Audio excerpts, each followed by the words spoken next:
Bom, boa tarde a todos e todas que estamos assistindo. Essa é a primeira de uma série de lives sobre geopolítica do coronavírus, que estamos trabalhando no nosso núcleo de estudo estratégico, geopolítica e integração, o NEIGI, da UNILA, Universidade Federal da Integração Latino-Americana. Eu sou o professor Lucas Kelly de Oliveira e vou estar fazendo uma fala aqui sobre os impactos, né, das epidemias na história humana, uma breve análise sobre uma perspectiva de longa duração para a gente chegar no caso do coronavírus e fazer uma análise em perspectiva histórica, pensando principalmente na conjuntura atual e no futuro. Então, olhar para a história e para o passado, né, para a gente aprender com os erros e acertos do passado e tentar vislumbrar dias melhores aí, né? Eu vou deixar depois, né, com vocês o link para o meu currículo Lattes, tá? Vocês podem observar ali. Eu sou professor na UNILA, né, Universidade Federal da Integração Latino-Americana, nos cursos de Relações Internacionais e Integração e na pós-graduação estrito sensu de Integração Contemporânea na América Latina, o PPG-ICAL, né, e coordenador do NEGI, Núcleo de Estudos Estratégicos, Geopolítica e Integração Regional, né. Queria desde já agradecer a colaboração dos observatórios, né, que estão vinculados aí a essa atividade, que tornam essa atividade viável, né, o Observatório da Integração Regional, o Observatório da Integração Econômica, o Observatório dos BRICS, das Relações Sul-Sul, o Observatório da Geopolítica Energética e o Observatório da Tríplice Fronteira. Tá? Bom, primeiramente, né, é interessante fazer uma rápida atualização dos dados. Nós estamos lidando com uma epidemia na qual a imprensa tem lidado principalmente com a ideia de números, né, reduzir em grande medida as terríveis perdas humanas que estamos sofrendo a números. Né. Nós temos que destacar que nós estamos numa situação na qual nós não podemos considerar que o país está plenamente preparado para enfrentar uma epidemia desse tipo, nós não estamos, né? E justamente a humanidade não está preparada para enfrentar uma epidemia desse tipo, né? Nós não temos vacinas, não temos remédios adequados, e sobra-nos, né, uma velha técnica desenvolvida em algumas das epidemias anteriores que nós sofremos enquanto humanidade, que é a quarentena. Né? A quarentena, a redução das relações sociais, da interação social e o máximo possível de isolamento social a fim de reduzir a velocidade de propagação da doença. Né? E tentar reduzir a quantidade total de casos e de mortos no fim do processo. Eu vou falar um pouquinho do porquê que isso é um problema. Bom, isso se torna um problema porque esse tipo de epidemia leva ao colapso de infraestruturas, digamos, básicas com as quais a gente não lida no dia a dia normalmente, que são, digamos, os hospitais e os cemitérios, né, os sistemas funerários e médico-hospitalares, que são sistemas com os quais a gente evita lidar sempre que pode. Né? As pessoas não gostam de ir em hospital, geralmente não gostam de estar em velórios ou enterros, então são situações com as quais a gente normalmente tende a não lidar no cotidiano. Né? Nós estamos numa situação na qual esses sistemas estão sobrecarregados, ainda não estão colapsando, em alguns países já estão colapsando. Por exemplo, no Equador, na cidade de Guayaquil, os sistemas funerário e médico-hospitalar estão colapsados há dias, já semanas, na verdade. Por outro lado, no Brasil, em alguns estados, em algumas capitais, como, por exemplo, Manaus, o sistema médico-hospitalar está já sobrecarregado, no limite, pode ser tratado já como colapsado. Tá? E em escala global, nós estamos no início dessa epidemia. Tá? Nós temos até agora, só para a gente ter uma ideia, uma epidemia que está dobrando o número de casos a cada aproximadamente 2 semanas em escala global. Tá? Então, em escala global, ela está se acelerando. Esse número de casos dobrava de forma mais lenta, está se acelerando. Tudo indica agora que estamos passando por uma faixa de 12 dias para dobrar o número de casos. Parece ser uma tendência que a gente chegar ao auge disso nos próximos 2, 3 meses, com esse número de casos dobrando a cada 10 dias, talvez, em escala global. Isso significa que em alguns países vai dobrar todo dia. Tá? O número de casos pode dobrar todo dia. Em alguns casos está acontecendo isso, por exemplo, em alguns países na África, nesse exato momento, o número de casos está dobrando por dia. Em outros países está dobrando a cada mais ou menos uma semana ou mais ou menos 10 dias. Então, os países estão indo mais lentamente a cada 15 dias. Há 10 dias atrás nós tínhamos esse cenário, com 1.200.000 casos, 67 mil mortos em 211 países com casos confirmados. Então, o número de países com casos confirmados aumentou ontem, já eram 213. Nós temos 130 mil mortos e quase 2 milhões de casos até ontem. Atualizando para os dados de hoje, nós temos o seguinte quadro: 2 milhões e 115 mil casos, ou seja, mais de 120 mil casos de um dia para o outro. E também mais de 10 mil mortes em um único dia. É um recorde em escala global. Tivemos 10 mil mortos, quase 3 mil mortos nos Estados Unidos, por exemplo. Nos Estados Unidos nós tivemos aí 2.900 e poucos mortos em um único dia. A tendência é que isso se repita nos próximos dias e talvez nas próximas semanas. Isso pode ser um problema grave quando a gente tiver que lidar com o fato de que os Estados Unidos terá mais mortos nessa epidemia do que talvez em algumas das grandes guerras que eles participaram na história. As pessoas ainda não estão fazendo essas contas direito, mas a gente já viu o resultado disso, por exemplo, no discurso do presidente Trump, que já começou a acusar a Organização Mundial de Saúde, dos erros que ele mesmo cometeu, de demorar para acreditar que a epidemia era uma coisa séria. O último país do mundo em que os últimos países do mundo que os presidentes ainda defendem que não é algo sério é tipo Brasil e Turcomenistão. São os únicos países, as lideranças políticas mais importantes, os chefes de Estado ainda estão publicamente dizendo que não é nada muito grave, que é uma coisa passageira, é uma gripezinha ou um resfriadinho. Nós temos uma boa notícia de que nós temos mais de 500 mil casos de pessoas recuperadas. Então, pelo menos essa é uma das boas notícias. O número de novos casos ainda é maior do que o de recuperados por dia. Então, vai demorar um pouco até que nós tenhamos mais recuperados por dia do que novos casos. Isso pode levar ainda em escala global 2 meses até para isso ser atingido. Que é um momento em que a curva realmente estaciona e começa a declinar. Em escala logarítmica, a gente pode dar um número de casos total, depois só para a gente conferir aqui, por dia, nós estamos tendo, então, em torno, vejam bem, temos dias aí com 80 mil casos em um único dia.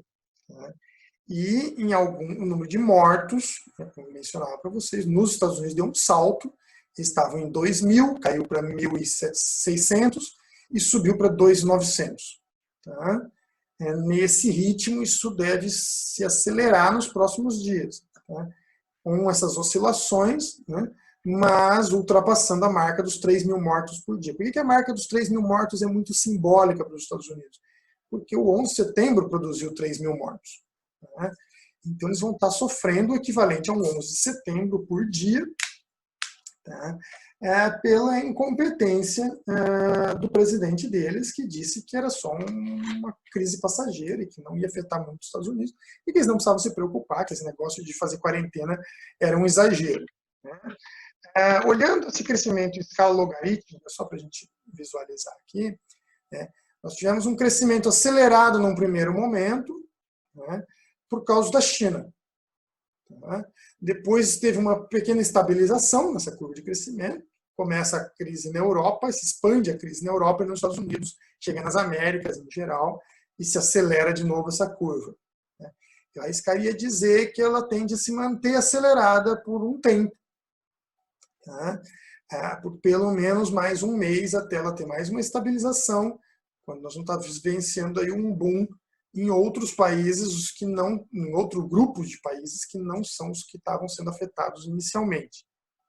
A epidemia recém começou em vários países do continente subsaariano, da África subsaariana, por exemplo, né? Onde nós temos aí 1 bilhão de pessoas no continente africano, mais de 1 bilhão de pessoas no continente africano. A epidemia está no início, né, em países como a Índia, né, e numa fase também inicial ainda no Brasil. Estamos, digamos, provavelmente próximo do primeiro terço, né, do temporal da nossa epidemia. Eu arriscaria dizer que nós temos mais 2 ou 3 meses aí pela frente até as coisas se estabilizarem, eu não diria nem normalizarem. A velocidade com que nós estamos chegando nesses números, né, vários países com mais de 500 mortos por dia, o Brasil recém chegou na casa dos 200 mortos por dia, e tudo indica, né, que isso vai continuar crescendo. Nós, felizmente, adotamos medidas proporcionalmente cedo de quarentena na maior parte das cidades do país, na maior parte dos estados do país.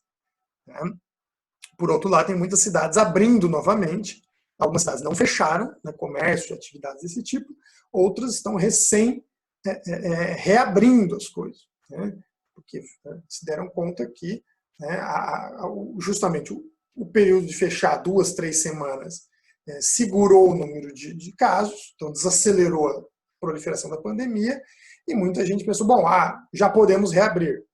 Isso está ligado muito a esse discurso de que é algo rápido e passageiro, e não é tão rápido nem tão passageiro assim. Né?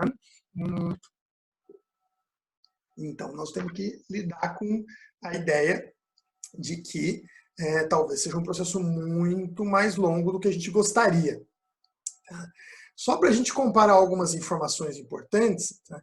O número total de testes, por exemplo, que vem sendo feitos no mundo, a Itália recém chegou agora em 18 mil testes ontem. Ultrapassou a marca dos 18 mil testes ontem. Antes de ontem, na verdade, ontem estava ali em quase 19 mil testes, né, realizados. Desculpa, 19 milhões de testes. Tá?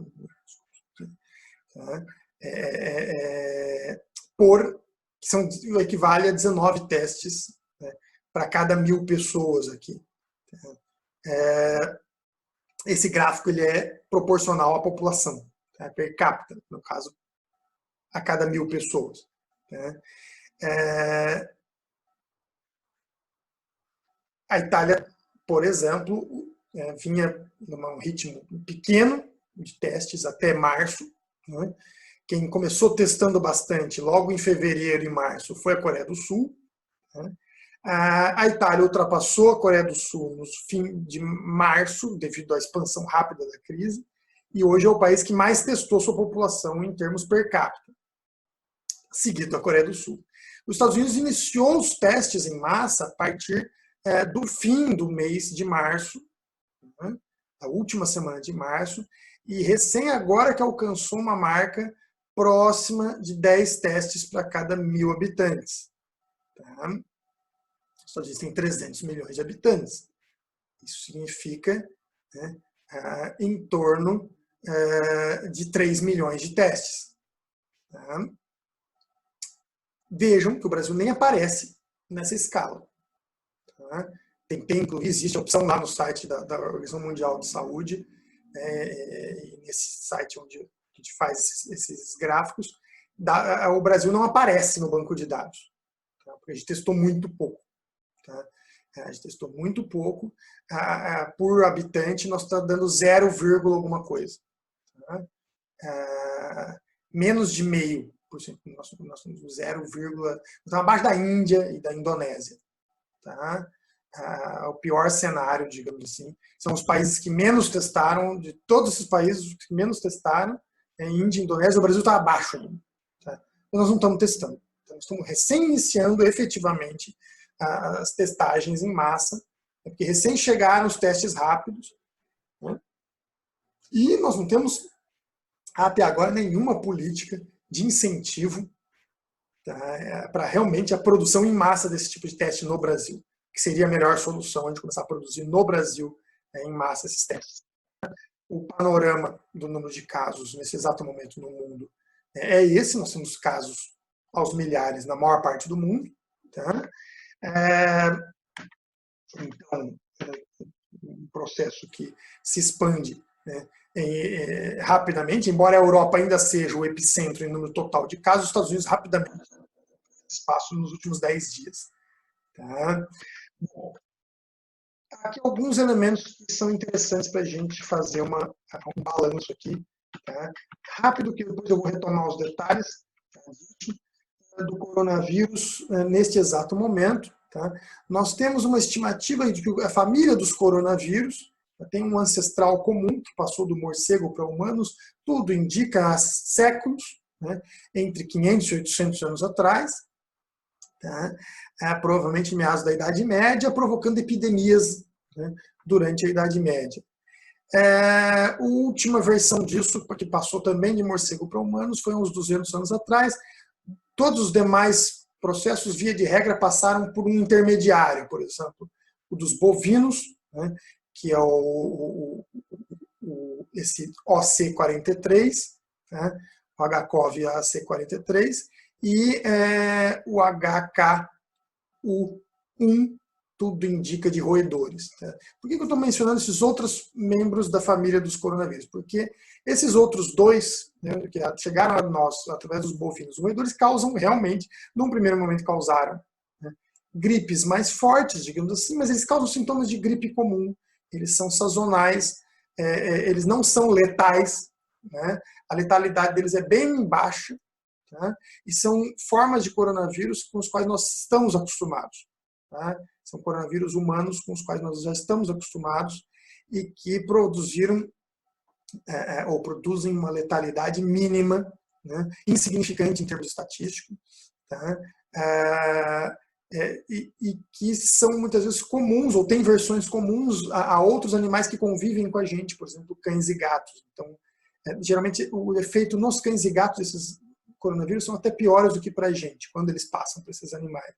É por isso que existe vacina para esses animais e nunca se desenvolveu uma vacina para nós, porque a letalidade dele é virtualmente zero. Né? É bem menor do que qualquer outra doença dessas infecto-contagiosas parecidas.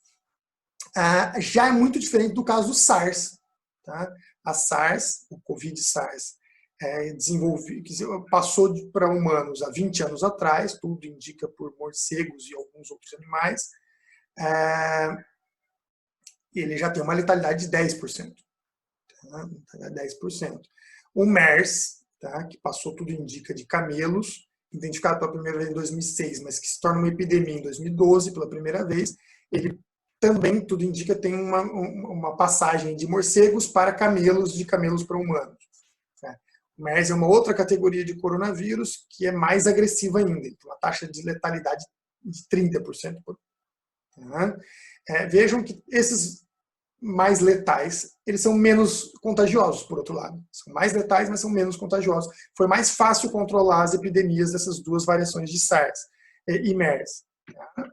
A família dos coronavírus, ela tem 4 grupos, 4 linhagens, tá? A alfa, beta, ou A e B. Tá? E a linha dos beta-coronavírus, né, é subdividida também em 4 grupos. Tá? Esses aqui são os 3 principais, a linhagem A, B e C. Tá? Eu vou falar um pouquinho disso, porque isso tudo envolve grupos de animais diferentes. O que eles têm todos em comum? Os morcegos. Todas essas variações de coronavírus circulam pelos morcegos e algum outro animal. Tá? O coronavírus é uma espécie, um grupo é uma família de vírus que, via de regra, circula muito facilmente por ratos e animais, como os morcegos. Tá? Animais, portanto, silvestres. Né? Por isso, algumas formas deles são classificados como zoonoses, né, quando vem de ratos e de morcegos. Tá? Os tipos humanos de coronavírus, como eu falei para vocês, tradicionalmente são pouco letais ou pouco infecciosos e produzem realmente, aí sim, uma gripezinha insignificante, na maior parte dos casos. Já, por exemplo, formas mais agressivas deles, né, podem ser bastante problemáticas. Tá? Agora, dessas duas grandes famílias, as duas famílias principais de coronavírus, os alfa-coronavírus e os beta-coronavírus, o Covid-19, do SARS-2, né, com o qual nós estamos lidando agora, ele é um grupo que é muito parecido, né, com a família do SARS. Tá? É do mesmo grupo do SARS relacionado à epidemia de 2002, 2003. Tá? Vejam que várias espécies de morcegos circulam com esses grupos de beta, os grupos B, C e D de coronavírus. Tá? E que, portanto, se esses vírus vieram de animais silvestres, o início dessa epidemia poderia começar em outros lugares, vide que esses animais, os morcegos, transitam, diferentes espécies de animais transitam e infectam humanos com outras doenças, inclusive. Tá? Então, é importante visualizar isso para as pessoas não ficarem culpando necessariamente um único país, embora já se soubesse que a quantidade de variações desses vírus, todas as categorias, eram comuns aos morcegos típicos da China, tá? E alguns países do Sudeste Asiático, ali, Vietnã, até Malásia, Tailândia, etc. Tá? Um outro elemento importante, por que esses vírus passam? Aqui estou usando aqui uns slides de uma apresentação do professor Bentin Góes, tá? Da USP, que eu achei muito interessante a síntese que ele faz, do porquê que nós temos aqui alguns indutores de surgimento de doenças desse tipo, infecciosas emergentes, que vêm de animais silvestres, e os fatores que ele elenca como principais incluem os próprios fatores virais, como, por exemplo, a taxa de mutação, né, e replicação do vírus. A família do coronavírus tem uma taxa de mutação alta, tá? Muito alta. Isso vai ser um problema para a gente por um tempo, principalmente para desenvolver vacinas eficientes e de grande duração, né? Nós vamos precisar realmente investir pesado em tecnologia de vacinas nos próximos anos, né? Mas principalmente pelo item 2, né? O aumento do contato direto ou indireto com reservatórios silvestres, onde estão os vírus na natureza. Né? Isso ocorre pela intensificação da agricultura e pecuária, urbanização desenfreada e de forma descontrolada próxima a áreas de florestas, o desflorestamento descontrolado, que altera esses habitats e faz esses animais entrarem ou se aproximarem das áreas urbanas ou em áreas agrícolas ou de mineração no meio da floresta. Tá? Então, a invasão de populações humanas em áreas florestais e o consumo e comercialização de animais silvestres. Tá? São todas variáveis que aumentam o risco de transmissão dessas doenças. Do outro lado, nós temos uma grande diversidade de mamíferos que pode ser transmissor de vírus uns para os outros, né? E a redução de determinados padrões de biodiversidade e altas densidades populacionais próximas de áreas florestais também são fatores de risco.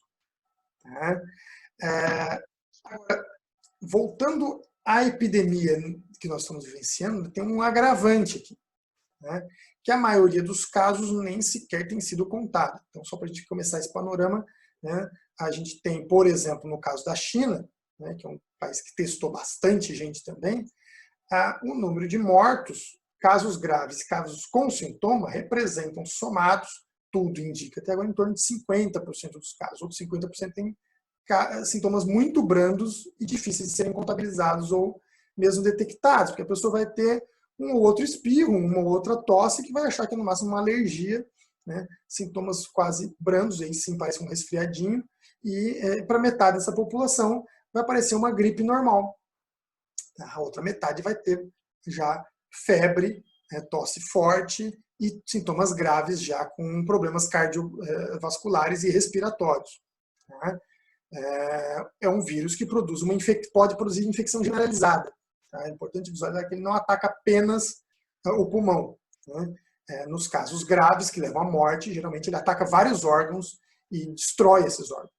As autópsias que vêm sendo feitas desde a China, aqui no Brasil e nos Estados Unidos, têm mostrado isso. Ele ataca o baço, ataca os rins, ataca o fígado, né, e vai destruir, produzindo infecções generalizadas em todos esses órgãos, e é por isso que leva à falência múltipla de órgãos nos casos mais graves. Tá?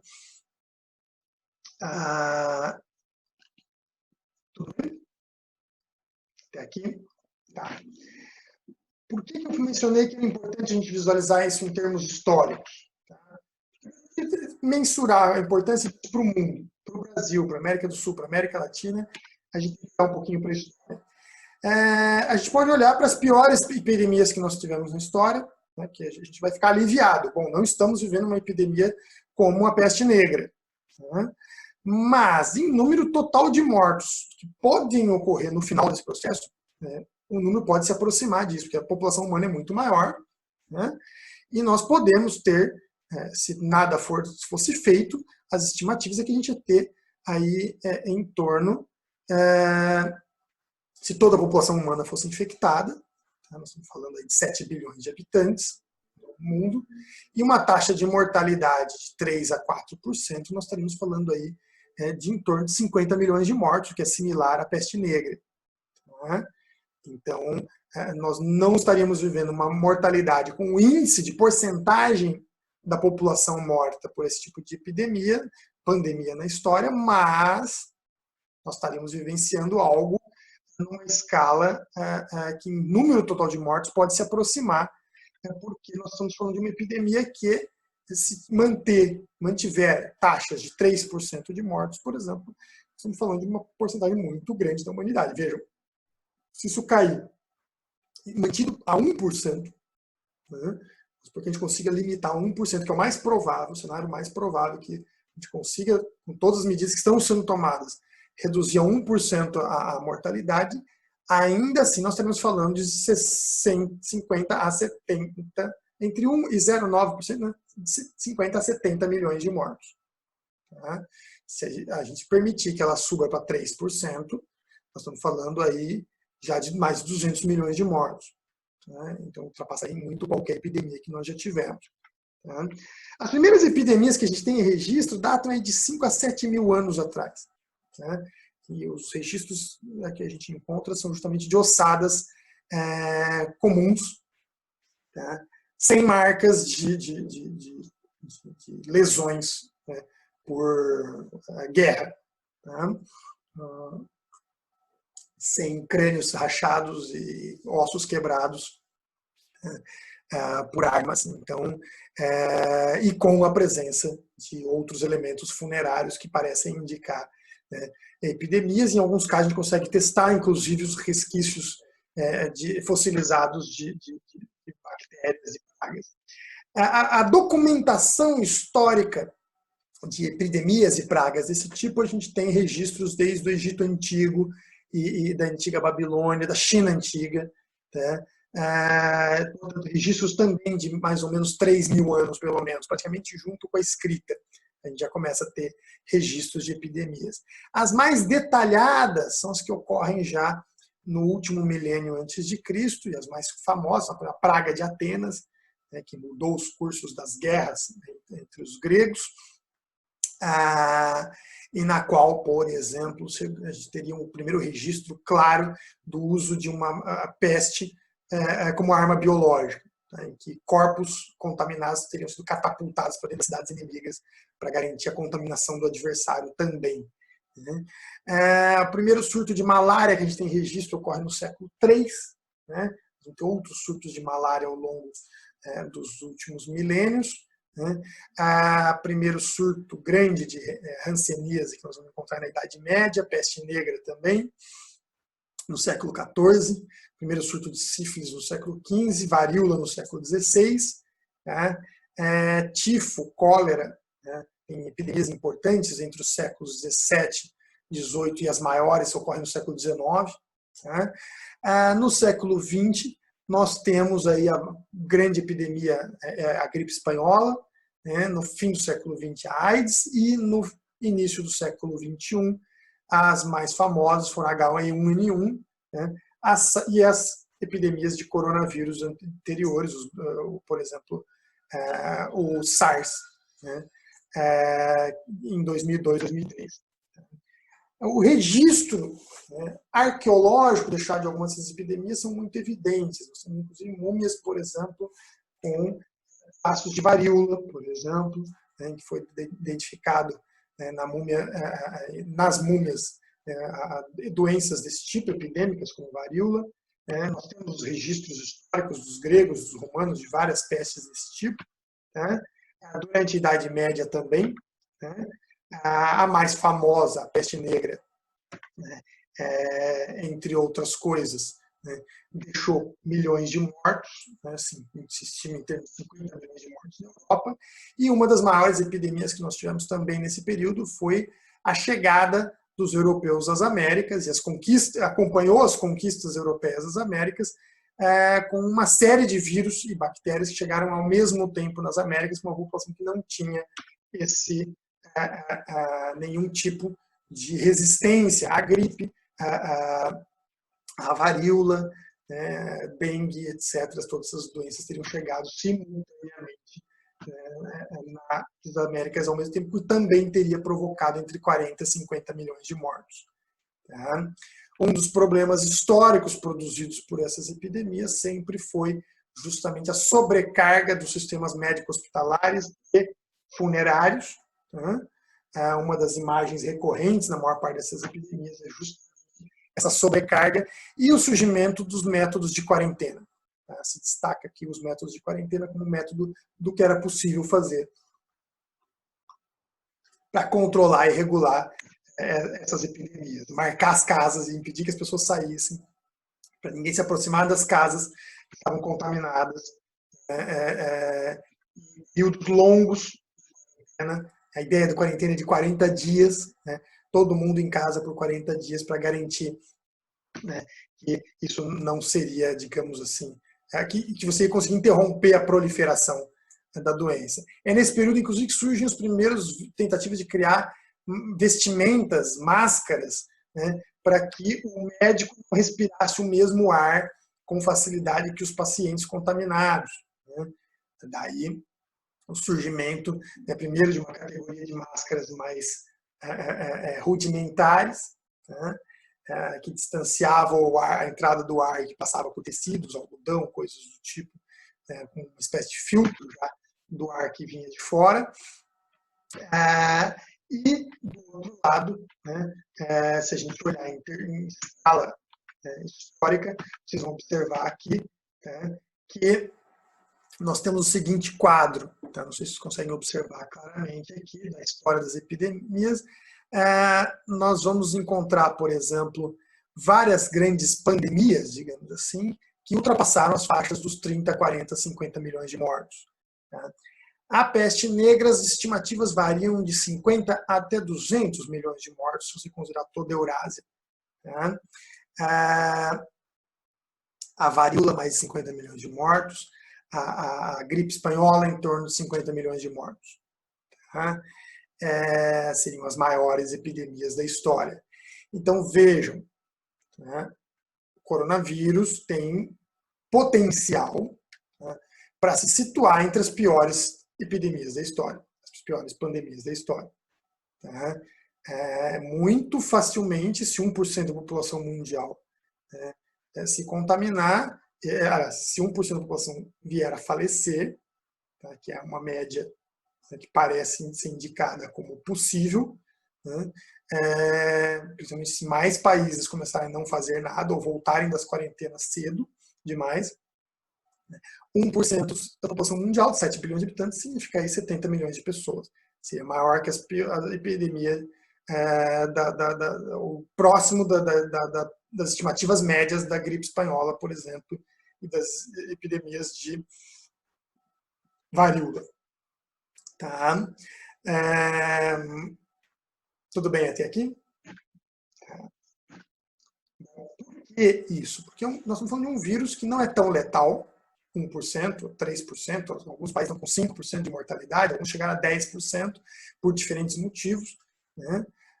Por exemplo, conforme a Itália foi aumentando a quantidade de testes realizados, essa mortalidade caiu de 10%, 11% dos contaminados para um pouco menos, por exemplo, a 6%, 5%. Por exemplo. Eles começaram a testar em massa a população. Na Coreia do Sul, eles começaram esses testes antes e trancar as pessoas em casa que estavam contaminadas, independente de ter sintomas ou não, porque mesmo que não tenha sintomas, ou tenha sintomas muito leves, continua espalhando o vírus na primeira semana, principalmente de infecção. Na primeira semana, às vezes 10 dias, a pessoa está espalhando o vírus por aí. E uma única pessoa infectando uma média estimada de 2,5% pessoas diretamente, a cada 5 dias, por exemplo, vai fazer um efeito de que essas outras 2,5 pessoas vão infectar mais 2,5 pessoas, e a cada 5 dias essas vai se multiplicando, portanto, isso vira 10, depois vira 400 pessoas em um dia. Tem estimativas que colocam que isso pode ser ainda pior, tem estimativas que colocam de 3 a 5 pessoas contaminadas por dia, e esses 400 viram 1.500 em um mês. Então, a gente tem uma estimativa que uma única pessoa circulando livremente, infectando livremente outras pessoas, ou todo mundo se infectando livremente, nós vamos ter um efeito de, em um mês, isso virar entre 400 e 1.500 pessoas contaminadas. Tá? Se nada for feito, se todo mundo continuar vivendo normalmente, como se nada estivesse acontecendo, como se tudo estivesse normal. Tá? Do outro lado, tá? E aí é interessante visualizar isso aqui. Tá? Se a gente trabalhar com a ideia de reduzir em 50% a interação social, isso cai para 1,2%. 1,25% pessoa, desculpa, 1,25 pessoa a cada 5 dias. Assim que no fim de 30 dias são só 15 pessoas infectadas. Tá? Se a gente reduzir a interação social para 75% das pessoas, 75% das pessoas evitando interações sociais no cotidiano, ou seja, se a gente conseguisse manter 75% das pessoas em casa, no final de um mês, ainda assim nós teríamos 2,5 pessoas infectadas para cada pessoa doente. Com uma vantagem nesse caso, que essas pessoas, uma parte delas tenderia a continuar infectando poucas outras pessoas, porque só vai estar sendo infectada praticamente as pessoas que vão estar interagindo socialmente nesse período, ou seja, tendo interações sociais. Uma das diferenças importantes entre os países é justamente o padrão normal de interação social. Tá? Só para a gente comparar, por exemplo, a Itália e a Alemanha. Na Alemanha se calcula que uma pessoa interage com outra, de se cumprimentar e falar, com uma pessoa interage com outras 6 pessoas em média por dia. Na Itália é 1 para 20. Os italianos são mais, vem cá, me abraça, se abraça, se beija, se apertam a mão uns dos outros, e isso representa uma pessoa contaminando potencialmente 20 outras num dia. Isso é uma das razões também que a Itália demorou para conseguir controlar a sua epidemia. Aproveitar para fazer uma recomendação de bibliografias, antes de voltar a falar aqui no coronavírus especificamente. Tem algumas bibliografias interessantes que eu recomendo. Tá? Num livro aqui, mas, que é a história dos vírus, a história da humanidade contada pelos vírus. Tá? Me esqueci. Achei até que tinha colocado aqui. E acho que falhou aqui esse aqui, mas é interessante, vou recomendar aqui, mesmo que não tenha a capa dele aqui. A história da humanidade contada pelos vírus nos dá um bom panorama desse problema que eu estou tentando resumir rapidamente aqui. Né? Outros livros contam isso de forma parecida, a história e suas epidemias, a convivência do homem com os micro-organismos. Né? Essa história das epidemias conta a partir da Espanha, né? A história das epidemias do José Luis Bertrand Moya, né? A partir da Espanha, chegando até a gripe espanhola. Tá? O Mike Davis aqui, né, falando da gripe aviária, da ameaça especificamente, também um livro interessante para pensar. Ele tem um outro livro que fala dos holocaustos coloniais, que é interessante para pensar como foram feitas as colonizações nas Américas e em outros lugares, mas também como isso levou doenças que exterminaram populações inteiras. E nesse livro de 2006 ele falava da ameaça da gripe aviária, especificamente de uma variedade da gripe aviária, que é o H5N1, que tem uma taxa de letalidade em humanos de 50% dos infectados, e que já passou de animais para humanos várias vezes, mas nunca passou ainda de humano para humano. Se passar de humano para humano, quando aprender esse vírus a passar de humano para humano, vai ser uma catástrofe. Tá? E existem vários alertas para esse problema desde os anos 90. Assim como o coronavírus. Tem vários alertas para o problema dos morcegos, né, e de variedades de coronavírus que começaram a se aproximar de capacidade de passar não só de animais para humanos, mas desenvolver alguma habilidade que permitiria que esses transmitissem de humanos para humanos. Tá? E a transmissão de humanos para humanos de forma episódica virou padrão. Né? Um salto aí que essa variedade de coronavírus produziu a partir disso. E sobre epidemias, né? E a era das epidemias, né? Aqui também do Nathan Wolff eu recomendaria. Um outro livro que eu recomendo também vocês darem uma olhada é o Armas, Germes e Aço. Vou mencionar daqui a pouquinho do Jared Diamond. Jared Diamond, ele trabalha com a ideia também de por que e como que vírus e diferentes variedades de vírus se desenvolveram em diferentes regiões do mundo. Tá? Tudo a partir, principalmente, da criação de animais em cativeiro. Tá? Bom, agora, um elemento importante tá, aqui que é o desenvolvimento, em termos tecnológicos, das vacinas. Tá? O desenvolvimento das vacinas aparece como a melhor alternativa de médio e longo prazo para o enfrentamento de todos esses vírus que a gente mencionou até agora. Tá? Para as bactérias, a melhor alternativa continuam sendo antibióticos, né? E novos antibióticos, novas gerações de antibióticos, inclusive, mesmo para as bactérias resistentes. Para os vírus, a gente não tem antivirais eficientes, assim, de alta eficiência, nem de amplo espectro. Um antiviral que mate todos os vírus. Nós não temos isso. A melhor alternativa continua sendo a vacinação. E é por isso que chega a ser estarrecedor de toda essa história, de todas essas epidemias que passaram a ser controladas no século XX, né, do 19 e 20, com o desenvolvimento de vacinas cada vez mais aprimoradas, mesmo assim com algumas que não têm tanta eficiência, a vacina da influenza tem que atualizar todo ano, porque todo ano o vírus muda, e mesmo assim ela tem 50% de eficiência, efetivamente. Né? Metade das pessoas fica imunizada, metade acaba não se imunizando. Precisaria ter uma dose de reforço, talvez. E é muito difícil isso. Né? Tem várias tecnologias sendo testadas para desenvolver variedades de vacinas que possam nos deixar imunes de forma permanente a uma determinada categoria de vírus. Mesmo assim, isso exigiria várias vacinas na mesma pessoa. Tá? Então, não é tão simples ainda resolver o problema da imunidade aos vírus. Tá? Os vírus são uma categoria de micro-organismos que não tem um sistema, um corpo, digamos assim, próprio, que permita se reproduzir sozinho. Eles precisam infectar células de outros organismos vivos, como se fosse um parasita de células. Tá? Diferente das bactérias, dos protozoários, dos fungos, os vírus precisam infectar células de outros organismos, às vezes, inclusive, de outros micro-organismos. Né? Então, tem vírus que infectam amebas, né?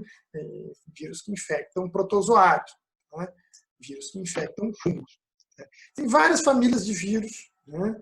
Eu não vou mencionar todos eles, Obviamente aqui não é uma aula de biologia ou coisa do tipo, mas é importante visualizar que alguns deles são de famílias bastante agressivas, né? Alguns deles são muito comuns, né, para nós, seres humanos, né? Basicamente, a gente pode dividir os grandes grupos nos vírus de DNA e os vírus de RNA, né? Os RNA vírus, e é interessante destacar, né, que, por exemplo, aqui dessas famílias aqui, eu destacaria, por exemplo, os hantavírus, são alguns dos mais agressivos que a gente conhece ainda hoje, transmitidos por ratos, né, e que podem produzir, por exemplo, febre hemorrágica, assim como, por exemplo, a família do ebola, né, que também produz normalmente febre hemorrágica e, portanto, com alta taxa de letalidade. Tá? Os vírus de DNA são minoria em termos de total de espécies, né, de filos e de famílias. E os coronavírus, né, vocês podem ver aqui, são os de RNA de fita simples de polaridade positiva, que aparecem também aqui, né, vocês podem ver. Eles são bastante pequenos também, né, variam eles na casa de 80 a 160 nanômetros, mas isso não é critério, por exemplo, para as pessoas dizerem, então não adianta usar máscara. Então, teria que usar uma máscara N95 para segurar esse tipo de vírus. Depende. Né, depende. Essa seria a máscara adequada para quem está convivendo o tempo todo num ambiente infectado, né? Com óculos e outros equipamentos de preferência de proteção individual. Né? Para nós que não trabalhamos, digamos assim, em hospitais, não estamos convivendo com o ambiente hospitalar, né, ou pessoas que trabalham nos hospitais, o uso de máscara ele é interessante porque o vírus não sobrevive sozinho. Ele sobrevive nas gotículas da saliva, né, no muco, do espirro, do catarro, e nas gotículas e no vapor, digamos assim, nas micropartículas de umidade da nossa tosse, do nosso espirro. Né? Então, assim, eles podem sobreviver até no ar, né? No aerosol, as micropartículas do aerosol, de quando uma pessoa tosse e espirra. E quando uma pessoa está usando máscara, né, você reduz, né, significativamente que essas gotículas entrem ou saiam da máscara. Quem está tossindo ou espirrando dentro de uma máscara tende a proteger os demais em volta e diminuir a propagação do vírus. Por isso que os países que adotaram mais cedo o uso maciço de máscaras, e por isso que os países do leste asiático, que já usavam máscaras desde epidemias anteriores, né, por exemplo, em Hong Kong, mesmo na China, Japão, Coreia do Sul, são países que muitas vezes essas pessoas usam máscara no cotidiano para ir a metrô, para ir a qualquer local de uso de contato público, pela experiência que eles têm de várias epidemias anteriores, das gripes importantes que tiveram nos anos 50 e 60, né? A experiência da SARS, tá? Em 2002, 2003, tudo isso leva a que essa população já esteja mais preparada para reduzir normalmente a quantidade de contatos sociais, né, de contato físico nas interações sociais, em vez de o cumprimento sem dar as mãos é um resultado dessa experiência, mais antiga até, né, o uso de máscaras. Então, o uso de máscaras que reduz bastante a propagação da doença. Então, mesmo máscaras caseiras de pano, né, mesmo máscaras caseiras de pano ajudam a reduzir quem está tossindo, espirrando, não contaminar terceiros. Né? E mesmo que seja uma proteção parcial, qualquer proteção parcial nesse momento é útil, né, para quem está respirando, você vai no supermercado ou vai para a rua, por isso que muitas cidades e estados inclusive, estão falando de tornar obrigatório o uso de máscara, se alguns já tornaram o uso de máscara em locais públicos. Tá? Buenas. Tem vários tipos de vírus que têm altas taxas de mutação. Alguns vírus são muito estáveis, outros têm altas taxas de mutação. Tá? Então é importante visualizar isso. Falar dos vírus que são mais estáveis, por exemplo, a varíola, né? É um vírus relativamente estável, e com o qual, por exemplo, geralmente uma única dose de vacina é suficiente para você desenvolver imunidade. ou uma única vez que você é contaminado com varíola, desenvolve imunidade permanente. Outros vírus, por exemplo, a influenza, né, que causa a gripe, o principal causador da gripe, ele muda muito rápido. Tá? Então é difícil desenvolver uma boa vacina permanente. A imunidade aí ele tendia a durar menos tempo, 1 ano ou 2, e a mesma pessoa pode pegar o mesmo vírus alguns anos depois. Então pode pegar o H1N1 agora e daqui a 5 anos pegar de novo. Né? Então, por quê? Porque o H1N1 vai mudando, né? E o nosso organismo perde a capacidade de resposta eficiente a esses vírus. Tá? Aqui tem uma outra forma de ver a mesma informação, tá? Aqui a mesma coisa. Aqui o outro livro que eu tinha mencionado anteriormente, o Armas, Germes e Aço, por que eu separei ele, inclusive, para destacar a importância que ele dá a determinadas atividades humanas, né? Não só os humanos interagindo com animais exóticos e silvestres, mas também a criação de animais em cativeiro. Principalmente animais que permitem, né, que nós troquemos vírus ou recebamos vírus de animais silvestres para animais criados em cativeiro. Então, por exemplo, o caso do ebola. Né?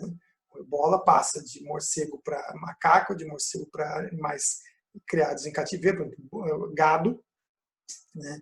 Do gado para macacos, e todos eles podem passar para humanos. Né? Então, um vírus com alta capacidade de mutação, com alta capacidade de interagir com outros animais e de passar de uma espécie para outra. Por isso ele é tão perigoso. Tá? E tem uma taxa de letalidade muito alta.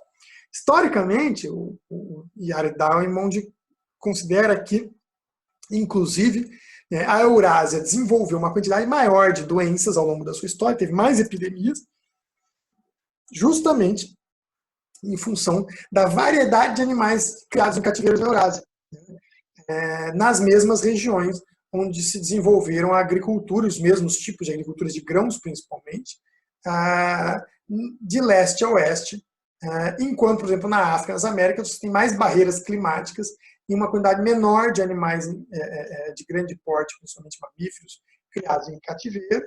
Né? Vários desses animais a gente não conseguiu criar em cativeiro até hoje, ou não cria em massa em cativeiro. É muito difícil a reprodução deles em cativeiro, por exemplo, zebra, né? etc. E, né, por exemplo, nas Américas, nós temos um único mamífero de grande porte, por exemplo, domesticado, né, da família da lhama. Né? Já na Eurásia tem uma dezena de mamíferos de grande porte e aves de grande porte. Tá? Então, a quantidade, né, de animais e plantas domesticadas foi diferente também ao longo da história, e isso ajuda a entender porque tivemos mais epidemias e pandemias na Eurásia. Por outro lado, quando elas chegaram nas Américas, chegaram todas de uma vez só, com a colonização europeia. Né? Então é interessante também ver o impacto disso, foi muito maior nas Américas, porque esses povos não tinham contato com esses animais, né? E nem com os vírus transmitidos por eles. Tá, joia? Bom, como é que ocorre a transmissão de vírus para humanos? Tem várias formas que isso ocorre. Né? Então, dengue, zika vírus, chikungunya, por exemplo, precisam de um inseto como intermediário. Tá? São do mesmo grupo, o mesmo mosquito, né?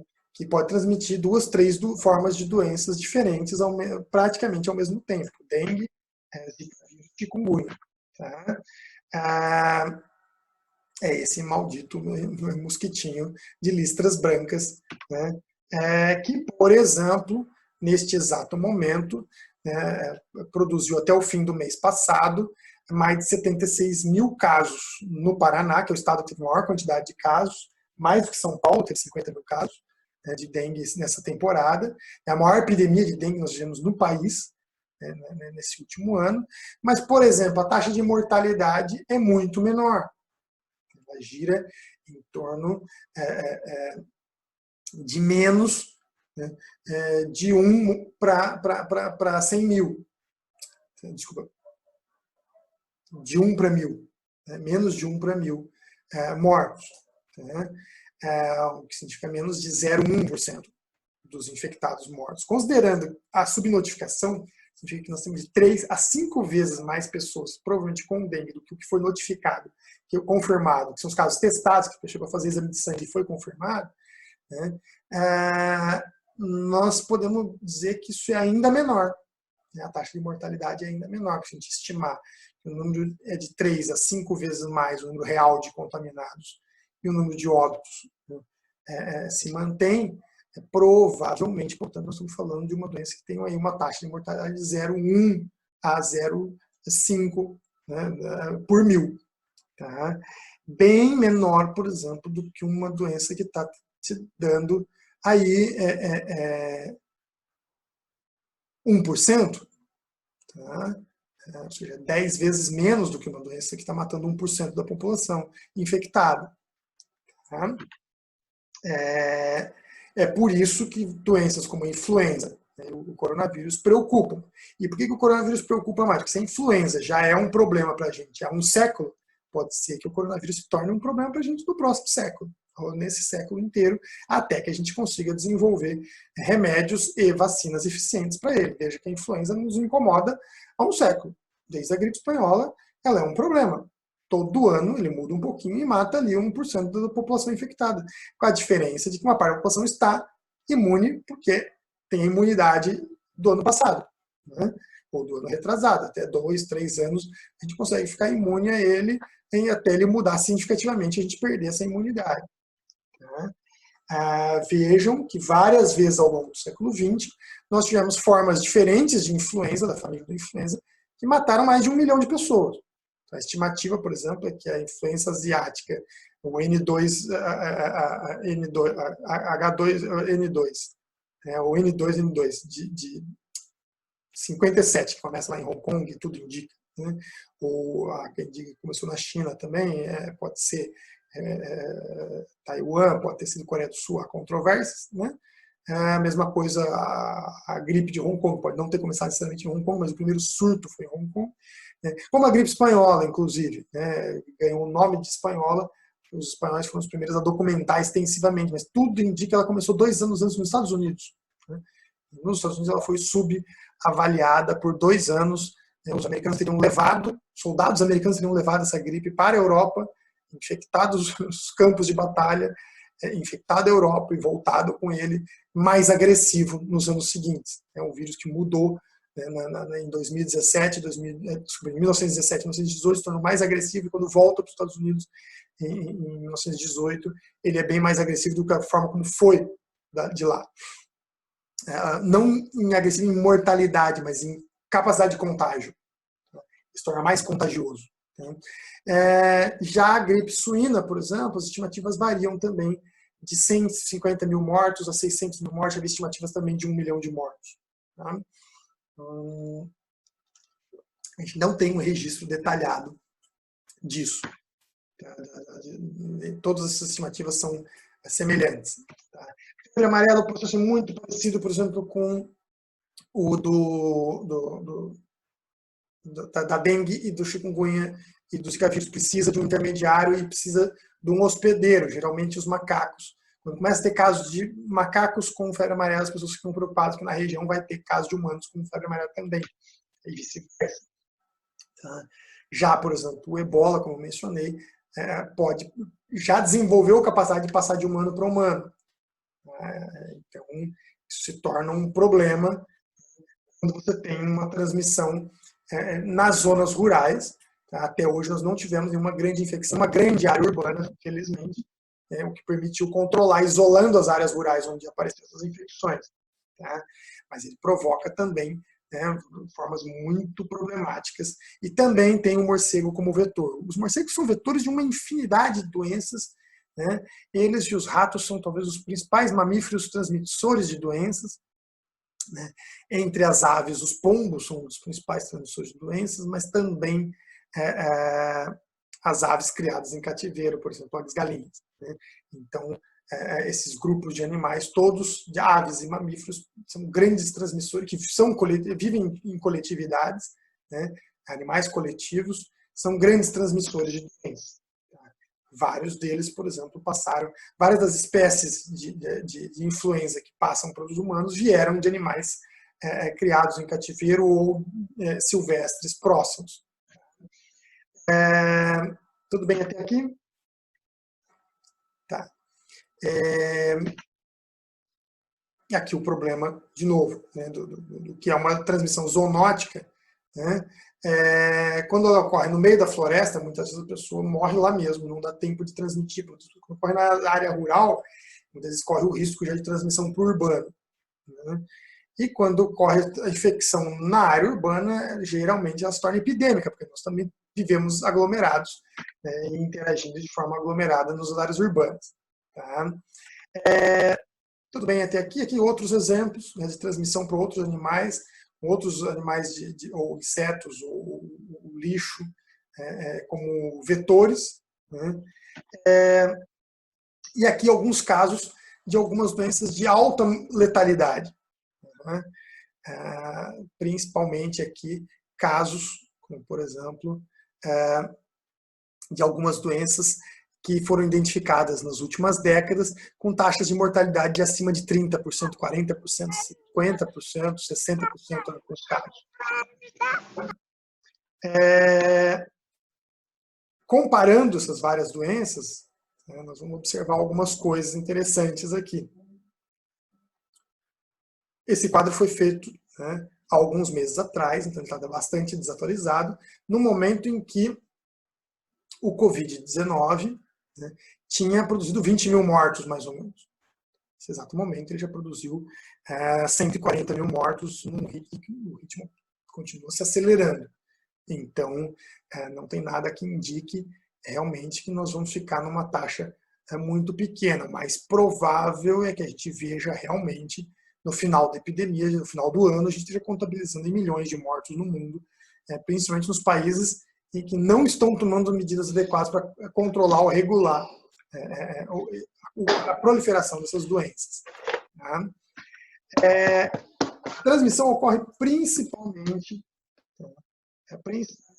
por contato, tá? O contato físico, tá? E pegar nas mãos de uma pessoa infectada. A gente coça os olhos e põe a mão no rosto, no nariz, na boca, o tempo todo, de forma inconsciente. Tá? Então, é interessante visualizar como isso ocorre. Tá? Nós temos um processo no qual também a transmissão pode ocorrer pela saliva, pela tosse, pelo ar, né, por um vírus pequeno que sobrevive no aerosol da umidade, né, do espirro, da tosse. Então, e ele infecta o trato respiratório superior, então ele produz tosse e produz espirros constantemente, então a gente acaba proliferando isso, mesmo que a pessoa não tenha febre, mesmo que a pessoa não tenha falta de ar ou casos graves, né, manifestações graves, a pessoa pode estar transmitindo, é só uma alergia. Não tem como saber. Né, não tem como saber. Né. A transmissão é um refluxo. Né, estou com refluxo aqui, estou com tosse, como um político conhecido aí argumentou algumas semanas atrás para explicar a tosse que ele estava. Né. E é importante lembrar que, assim, quanto maior, obviamente, as gotículas de saliva, mais perto da gente ela vai cair, né, até 1 metro. Né. As menores podem subir embora até 2 metros. Se manter 2 metros é importante. Agora, as partículas pequenas podem flutuar no ar por dezenas de metros. Tá? Então, num ambiente fechado, por isso que a gente tem que evitar ambientes fechados. Se for para um ambiente fechado, de máscara na dúvida, para evitar essas gotículas, né? E de terem contato direto com o nosso nariz e com a nossa boca. Mas não adianta coçar o nariz e a boca por baixo da máscara, porque você está com a mão contaminada, não vai ter o mesmo problema. Né? Então, aqui tem um modelinho para mostrar, né, como é que isso funciona, né, e a diferença da pessoa respirando e pondo vapor, né, gotículas, portanto, de água possivelmente contaminadas normalmente, com a sua própria respiração, né, e sem precisar necessariamente tossir ou espirrar, inclusive, E quando está usando máscara, espirrando e tossindo, as gotículas, até 90%, dependendo da máscara, 100% das gotículas da tosse e do espirro ficam na máscara. E, portanto, você não contamina terceiras pessoas. Então, isso é um método muito usado também para reduzir a proliferação. Tá? E vejam que a ideia da máscara é antiga, ela vem de pelo menos da Idade Média. Já se tinha percebido que algumas dessas doenças se transmitiam pelo ar. E os médicos desenvolveram aquelas máscaras esquisitas que pareciam um pássaro, né, lá atrás. Vejam que as principais pandemias que a gente consegue mapear a rota de espalhamento dela, incluem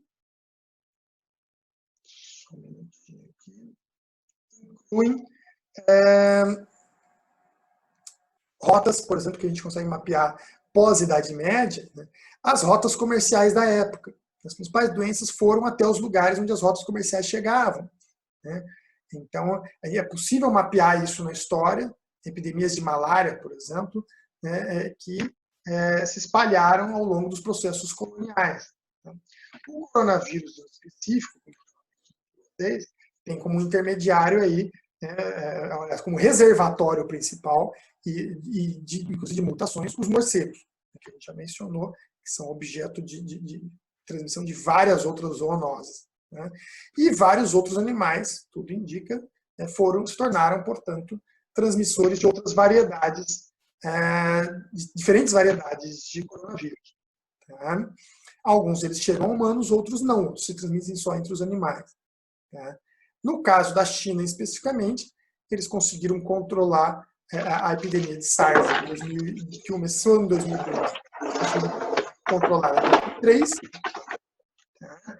O número total de casos, por exemplo, na época, produzia uma mortalidade de 10%. Tá? E ao final desse ciclo, confirmou um nível de contágio de menos de 10 mil pessoas ao todo, com em torno de 800 mortos, em torno de quase 9 mil pessoas contaminadas, com quase 900, que dava ali uma média de 10%, tá, de mortalidade. Já produziu impacto econômico na época, né, de Hong Kong, principalmente China, que perderam aí entre 1% e 2,5% do seu PIB na época, sendo que, vejam que nós não estávamos tendo uma recessão global, estávamos num período de aceleração da economia mundial. Né? E mesmo assim produziu perdas econômicas consideráveis. Desde aquela época, uma série de pesquisas vêm sendo feitas alertando para o problema, né, das capacidades, das habilidades, digamos assim, que vinham sendo desenvolvidas pelos coronavírus vindos de morcegos. Tá? E vários tipos de morcegos carregando vários tipos de coronavírus e outros vírus, né, inclusive. Tá? Mais recentemente, né, uma equipe de pesquisadores de Hong Kong mapeou o genoma do vírus e encontrou também 99% de coincidência com outro animal silvestre, o pangolim, que geralmente é do sudeste asiático, principalmente Tailândia, e que é exportado geralmente ilegalmente para a China. Esse é um grupo de animais, por exemplo, que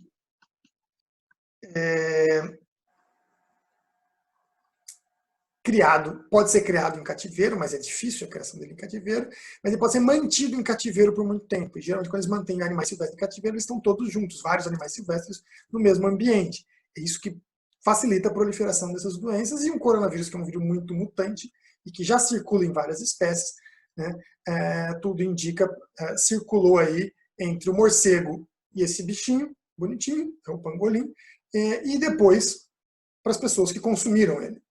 Tá? Ou pessoas que manipularam esse tipo de animal. Tá? Tudo indica aí, né, que esse bichinho do Sudeste Asiático, né, portanto, é um dos intermediários aí para a chegada desse vírus. Porque isso já aconteceu em outros casos. A MERS, no Oriente Médio, um tipo de SARS que apareceu em se tornou epidêmica em 2012, já tinha sido identificado uns anos antes também no Oriente Médio. E se torna epidêmico na Arábia Saudita e na Península Arábica em 2012. Se espalhou para alguns países do mundo, né? Com uma taxa de letalidade ainda maior, de 30%. A taxa de letalidade da MERS foi de 30%, mas o total de contaminados foi menor. Né? É interessante visualizar isso, que o total de contaminados foi menor no caso da MERS, comparando, por exemplo, com a SARS. Tá? O total de infectados estimado é de 2.500 com 800 mortes, ou seja, quase um terço de mortos dentre os infectados. É uma taxa de mortalidade bem mais complicada. Qual que foi, assim, por que foi mais fácil, teoricamente, de controlar essa epidemia? Porque não era um vírus tão contagioso. Era mais letal, mas não era tão contagioso. E os dois casos, né, são interessantes de se avaliar, porque são famílias, grupos diferentes de coronavírus. Né? O SARS é mais parecido com esse que a gente está enfrentando agora, né? O SARS-2, né? O COVID-SARS-2, o COVID-SARS-2, que é, portanto, quase uma versão nova desse vírus. Tá? A equipe da Zheng Lishi é uma das que mais produziu estudos sobre esses coronavírus nos últimos 20 anos.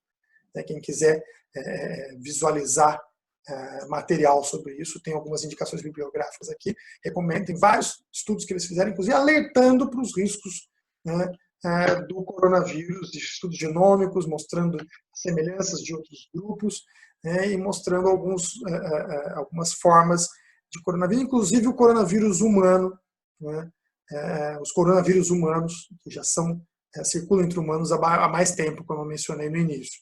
Tá? Tudo bem? Tá. Onde tem outro problema crítico? São os mercados de carne fresca. Tá? Que se traduziu para o português, não sei por que traduzimos, usando a tradução americana, né? Ficou mercado de peixe, ou mercado de frutos do mar. Não é um mercado de frutos do mar, mas são mercados de carne fresca. Né? Os caras abatem o animal na hora. Né? Esses mercados, no caso, portanto, tem vários tipos de animais, normais e silvestres, onde a carne, o abatedouro é o próprio mercado. É isso, a mistura do sangue, etc., que produz essas misturas e favorece a transmissão de diferentes tipos de vírus, né, para humanos, por exemplo. Tá? A SARS, tudo indica o mesmo processo. O MERS, tem como intermediário o camelo. Tá? É uma família de coronavírus. Tá? E os casos, inicialmente chamados de coronavírus de Wuhan, né, pela imprensa, rapidamente ele mostrou que era muito mais contagioso que o SARS. Tá? Em 30 dias era possível ver que ele era muito mais contagioso que o SARS, porque em 30 dias tinha feito 20 mil casos na China, enquanto o SARS levou mais de ano para chegar, né, na metade disso. Daí a importância de tentar aplanar a curva. Né, e você prolonga o processo, né, e reduz a sobrecarga no sistema de saúde para evitar cenários do tipo a sobrecarga do sistema de saúde e sistemas funerários típicos das epidemias anteriores. Tá? E aí a gente vai entrar aqui já no problema gerado pela geopolítica do coronavírus, né? Hoje, que começa em relações entre os países, né? Onde, por fim, a gente chega aqui ao problema em que países começam a retalhar uns aos outros e, por exemplo, os Estados Unidos proibindo qualquer forma de exportação de produtos médico-hospitalares, né? Considerados importantes para o combate à pandemia, inclusive, né, máscaras e respiradores, né, os respiradores mecânicos, que são considerados fundamentais pela experiência chinesa e asiática em geral, para enfrentar tanto a SARS como a atual a epidemia, o Covid-19. Tá? Esse processo leva, no caso, os Estados Unidos aprendendo, né, os respiradores, né, e apreendendo máscaras de outros países, acabaram levando esses países a buscarem rotas alternativas que não passem, ou que não passassem necessariamente pelos Estados Unidos. Que passassem pelo Panamá, passassem pela África, pelo Oriente Médio, mas não passassem pelos Estados Unidos mais, para evitar justamente que esses materiais fossem apreendidos pela lei de guerra que os Estados Unidos adotaram. Tá? Então, a primeira crise diplomática gerada pela essa pandemia em torno justamente desse equipamento que se mostrou fundamental para proteger, né, as máscaras, fundamentais para proteger os médicos e enfermeiros e demais profissionais da área de saúde, e os respiradores, né, as máquinas que permitem a oxigenação artificial e a intubação do paciente em casos de UTI, e a respiração artificial dele, que se mostraram também na China e na Itália, em todos os países até agora onde teve grandes epidemias, na Espanha, fundamentais. São as máquinas que reduzem a mortalidade enormemente, em até 10 vezes. Né? Quando faltam respiradores, praticamente todas as pessoas que estão precisando de respiradores tendem a morrer. Então aumenta enormemente a letalidade entre uma porcentagem pequena da população que precisa dos respiradores no momento da infecção. Mas ela é pequena em termos percentuais. Isso tem variado de 2%, 3%, geralmente 2% da população, né, 5 a 10% tem casos graves, dependendo de várias características da população. Né? 5 a 10% são os casos graves. 20% pode precisar de algum acompanhamento hospitalar ou alguma intervenção hospitalar, esse tratamento em um hospital, né, dos quais metade podem ser casos graves. Necessariamente vão precisar de um hospital e vão precisar de tratamento, e metade disso, 5%, podem ter que ir para a UTI. Dos que vão para a UTI, metade tem que ser entubado. Então, dá 2%, 2,5% acabam precisando ser entubados do total de infectados. O problema é que, por exemplo, nós estamos falando, portanto, de 3% de 10 mil, né, são 300 pessoas. Tá? Vejam, se tem 300 pessoas precisando e tem 3 máquinas para cada 10 mil, vão ter 297 pessoas sem máquina, precisando da máquina. Tá? Eu vi uma metáfora de um comediante brasileiro esses dias, o Macaco Simão, dizendo é como se as pessoas têm uma dificuldade extrema para entender isso. Né? É como se você tem um único banheiro, né, e 10 pessoas com diarreia. Como é que você resolve o problema? Não pode ter todo mundo que ter diarreia ao mesmo tempo. É simples. Né? Então, explicando desse jeito, talvez as pessoas consigam entender um pouco melhor. Nós precisamos aumentar, portanto, a quantidade de máquinas desse tipo. Nós já estamos fazendo isso. Já estamos fazendo isso de forma acelerada.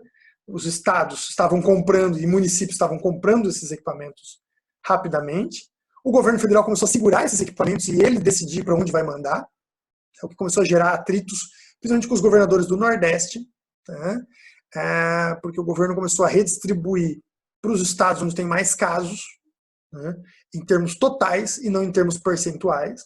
E aí começou a faltar equipamento desse tipo no Norte e Nordeste. Alguns estados do Nordeste chegaram a fazer coisas do tipo agora de dar um jeito de fazer com que só chegue fretar aviões particulares para chegar no seu estado e aí então passar pela alfândega, tá? Quando já está no estado de destino final desse tipo de equipamento.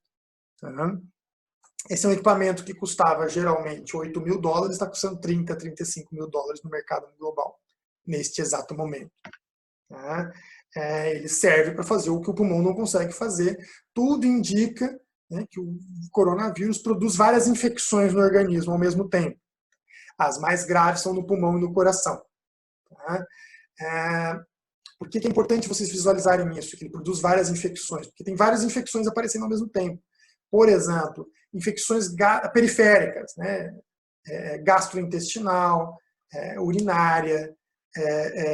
Por exemplo, as primeiras mortes que a gente teve no Brasil, todas foram de mulheres, das primeiras mulheres que chegaram principalmente no hospital, todas elas estavam com infecção urinária. Então foram tratadas inicialmente como infecção urinária, como causa prioritária e demoraram para perceber que tinha um problema mais grave respiratório, né, ou cardiovascular, e os primeiros 3 ou 4 casos acho que são similares, todas elas morreram rapidamente porque não trataram o caso, a parte grave, foram tratar uma reclamação, um sintoma periférico, digamos assim, não letal, que era a reclamação da paciente, né, quando chega ao hospital, com vários sintomas, né, produzindo vários sintomas. Então, em casos mais raros, tem outras infecções de ouvido, nos olhos, né, em fígado, etc., outros órgãos, né, sendo atacados, sendo que onde que o problema é grave? Por que é grave o problema no pulmão e no coração? Porque esse vírus, ao atacar as células e matar as células, quando ele se reproduz nas células em grande quantidade, principalmente nos capilares, ele produz uma espécie de coagulações, né? As células mortas de sangue vão se coagulando nas paredes dos capilares e reduz a oxigenação desses órgãos, né? Principalmente do pulmão. Reduz a interação, portanto, entre o sangue e o pulmão, e células do pulmão começam a morrer também, ele começa a atacar as células do pulmão, né? O pulmão começa a encher de água para tentar se proteger, né? Produz o equivalente a uma embolia, ele para de respirar, o sujeito morre. No coração o efeito é similar, muita gente está morrendo de infarto fulminante e muitas vezes nem é considerado o risco de coronavírus e depois vão verificar que era coronavírus, porque está produzindo um efeito similar no coração. Tá? Ou sobrecarga do coração tentando oxigenar o organismo, né, que está com queda da oxigenação, o coração começa a trabalhar em excesso, para quem tem problema cardíaco, isso é um desastre. Né? Ainda mais com baixa oxigenação, leva à falência do coração. Tá? Por isso essa máquina é tão importante. Ela praticamente tem salvado milhares de vidas. E os países asiáticos que passaram pela SARS em 2002, 2003, e os países que passaram pela MERS em 2012 em diante, todos eles tinham grandes estoques dessas máquinas e passaram a produzir essas máquinas no seu próprio território e se tornaram exportadores dessas máquinas. Tá? Nós aqui temos uma produção muito baixa, quase artesanal, eu diria, de máquinas equivalentes desse tipo, tá? De respiradores, aparelhos respiradores. Tá? E a maior parte disso está concentrado no estado de São Paulo. Vários estados, tá? Tem uma quantidade muito pequena, na casa de centenas de máquinas desse tipo apenas. O que é muito menos do que o recomendado pela OMS, desculpa, pela Organização Mundial de Saúde, a OMS. Tá? Só para a gente situar, por exemplo, a quantidade de respiradores por 100 mil habitantes é de menos de 1, por exemplo, em estados como Roraima, Amapá e Acre. 1 para cada 10 mil habitantes, desculpa. Enquanto em São Paulo, Rio de Janeiro, é mais do que 4 para cada 10 mil habitantes. No Distrito Federal chega a 7 para cada 10 mil habitantes. É por isso que no Distrito Federal está morrendo menos gente, tá? Porque tem mais o dobro na média de respiradores do que, por exemplo, em Minas Gerais, ou São Paulo e Rio, o Sudeste e Sul do Brasil, por exemplo, são as regiões que tem mais. Tá? E outros estados, né, os do Norte principalmente, e alguns estados do Nordeste, estão sofrendo principalmente com a carência desse tipo de equipamento. Tá?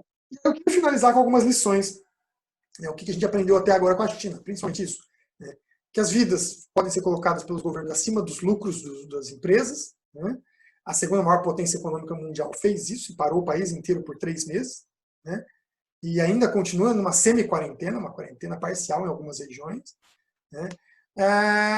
É possível zerar o contágio, a maior parte dos novos contágios deles são de casos importados, pessoas chegando na China, né, de viagem em outros lugares, dos Estados Unidos principalmente, da Europa, né? E testar só os hospitalizados vai levar ao caos. Você vai perder até 80% dos casos. Pode ser, portanto, que você testando só os hospitalizados, como nós estamos fazendo no Brasil, nem todos os hospitalizados estão sendo testados, inclusive. Significa que pode ser que nós tenhamos de 4, 5 vezes mais, até 10 vezes mais, algumas estimativas estão falando em 15 vezes mais casos do que o que está sendo contabilizado como real.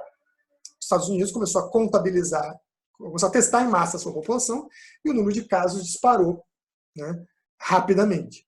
Tá? O que a Coreia do Sul nos ensinou também?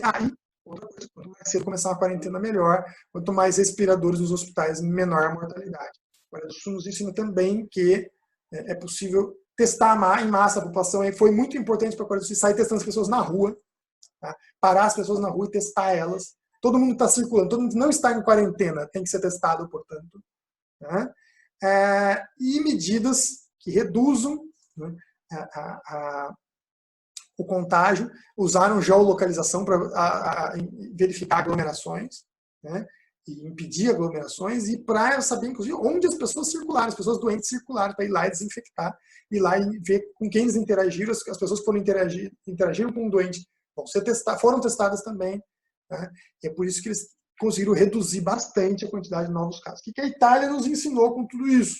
Demorar demais para tomar medidas de isolamento foi fatal. Lá, os comerciantes e os industriais pressionaram os governos para não fazer quarentena. E os governos foram cedendo, e já tinha 1.000 mortos por dia, não tinha quarentena ainda, era uma quarentena parcial, estavam em alerta laranja ainda, com 1.000 mortos por dia. Catástrofe. Tá? Só em março, no final de março, que eles começaram quarentenas e já estão querendo reabrir. Né? Já tem uma forte pressão dos industriais e comerciantes de lá querendo reabrir tudo. Então, assim, a Itália vai sair desse processo muito marcada, né, com uma mortalidade muito alta, entre outras coisas, porque todo o sistema ficou sobrecarregado e está colapsado. O sistema de saúde do norte da Itália está colapsado. Veja que nós estamos falando de uma única região da Itália como foco principal. Tá? Nós não temos outros focos tão graves dentro da Itália, que é uma situação diferente da Espanha, que tem mais de um foco, ou dos Estados Unidos, que tem vários focos. O Brasil tem vários focos. Tá? O principal é São Paulo, seguido de Rio de Janeiro, mas tem focos menores em Brasília, Ceará, Manaus agora, que estão nos preocupando. O Brasil fez tudo errado, tudo que esse país não fez, e está seguindo muito do caminho italiano. Embora os prefeitos e os governadores, que devem ser aplaudidos nesse momento, tomaram a frente desse processo, assumiram a função de estadistas, né, e impuseram quarentenas, fecharam as escolas, fecharam locais de aglomeração em geral, né, e fecharam inclusive empresas. Isso está variando muito de cidade para cidade, tem cidade que fechou até a construção civil, outros lugares não, né, tem lugares que fecharam indústrias e outros não, né, a maior parte fechou o comércio, ou pelo menos grande parte do comércio, algumas cidades estão reabrindo parte do comércio, aqui em Foz do Iguaçu, por exemplo, fechou tudo, mas não fechou a construção civil, por exemplo, e o comércio de alguns setores foi reaberto, por exemplo, de tecidos e aviamentos, para as pessoas poderem fazer máscara, inclusive em casa, tá? Que vai ser obrigatório agora para andar na rua usar máscara. Né? Agora, o Brasil não demonstrou assim, claramente que nós não temos materiais de EPI, né, de segurança individual, de proteção individual para os profissionais de saúde. Tá? A gente demorou para fechar as fronteiras. Tá?